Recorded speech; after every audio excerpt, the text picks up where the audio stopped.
Our Indian rupee, just like money from other countries, goes up and down in value. Lately, it's been going down, especially compared to the US dollar. If you live in India, it's important to understand why this is happening, whether you're a big shot or just a regular person. The rupee's drop isn't from just one thing, it's like a tangled up mess of problems. Think of it like a puzzle, and in this video, we'll look at some of the pieces and figure out why our rupee is losing its footing. Imagine a seesaw. It's a simple playground toy, but it can help us understand complex economic concepts. One side of the seesaw represents what we sell to other countries, which we call exports. The other side represents what we buy from them, known as imports. When the import side is heavier, meaning we buy more than we sell, it's called a trade deficit. This imbalance can have significant effects on our economy. India's been on the heavy buying side for a while now, importing more goods than it exports. Let's say we need lots of electronics and we buy them from other countries. These could be smartphones, laptops or other gadgets that are in high demand. We often pay for these things in US dollars, the global currency for many international transactions. So everyone in India starts wanting dollars and they're willing to trade more rupees to get them. This increased demand for dollars affects the value of our own currency. This makes the rupee's value go down, like the lower end of the seesaw. The more we import and the more we need dollars, the more pressure it puts on the rupee. Understanding this seesaw effect can help us grasp the broader implications of trade deficits and currency demand on our economy. Inflation is when things get more expensive over time. If prices in India go up faster than in other countries, our rupee starts to lose its oomph. Imagine a plate of samosas.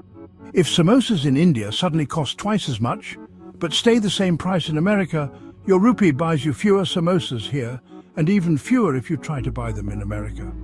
This makes the dollar look stronger, and the rupee weaker. So keeping prices under control is really important for a strong rupee. Things happening outside India also affect our rupee. The value of the rupee is not just determined by what happens within our borders, it is influenced by a myriad of external factors that are often beyond our control. The world economy is like a big ocean, and even small waves far away can rock our boat. Just like how a distant storm can create waves that reach our shores, economic events in other countries can impact our financial stability. One big wave maker is the US Federal Reserve. Their decisions can send ripples across the globe, affecting economies far and wide. They decide on interest rates, which is like the price of borrowing money. When they change these rates, it can influence global investment flows and currency values. If US interest rates go up, it's like a magnet pulling money away from India and towards America.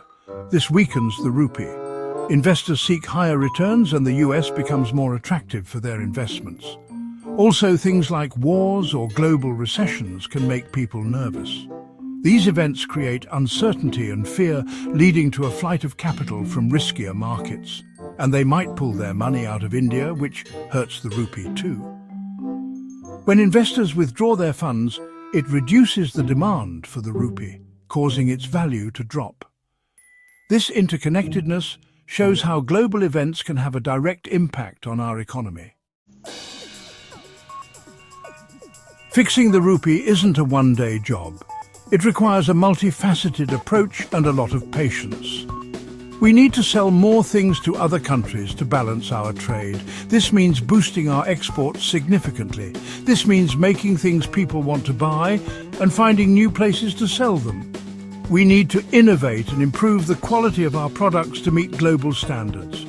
We also need to make more things here in India so we don't have to buy so much from other countries.